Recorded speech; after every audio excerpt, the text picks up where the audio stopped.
tell us how this global economy will never be the same as we are now somewhat out of this pandemic?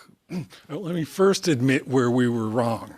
Back then, we were worried that there would be a long, dramatic, and persistent decline in output, and that was because there'd be insufficient policy stimulus. And policy showed up. Worrying about policy stimulus was not that relevant, and that's the really good news.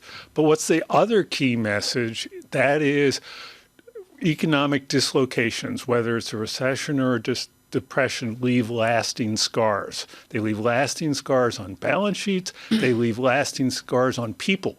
People act differently coming out of severe economic dislocations. So let's go to Lawrence Summers and Olivier Blanchard and talk about hysteresis, which is when you're out of the system, you never get back. Are we so much out of the system that you have to mark down GDP and the Fed maybe will be more dovish because they will have to mark down due to our pandemic hysteresis? Well, a big lesson. And by the way, Tom, what is the most costly thing coming out of a recession or a depression?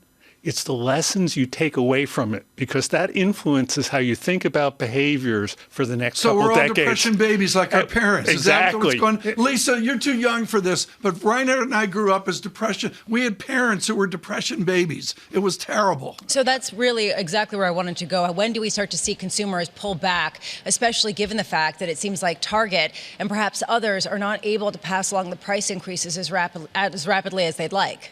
Another message of the paper Tom was talking about is the shock was very regressive in incidence, i.e. it really hit low-income families harder. So when you talk about the consumer, you got to ask who's got the wherewithal to withstand a slow patch in the economy. Remember, probably there's still about $2 trillion of excess savings socked away, given all the government programs in 2021. Those households will be able to ride out the shock.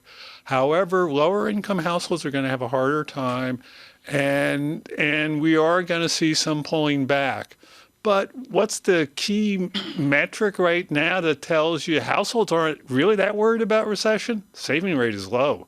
If people were worried about their income prospects, they wouldn't be spending so much out of their income. Which might be a good thing and might be a bad thing, especially because the quits rate is going up too. So it's not exactly as though people are particularly concerned, but maybe they should be, is what some people are saying, especially as they forecast the potential for recession out in 2024.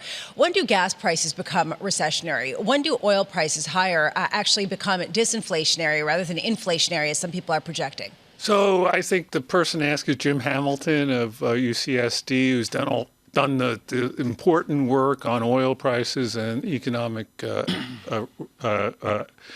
business cycle. And the plain fact is, when oil prices move away from where they've been for a while, when they get salient in household decisions, when they really get your attention, that's when they matter for economic activity. And guess what? We're long past that point. Yeah.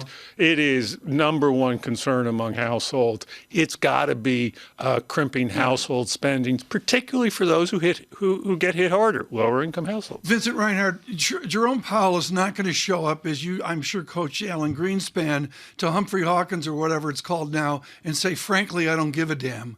But it is a gone with the wind market. You say Scarlett O'Hara is sitting at the Fed table where tomorrow is another day.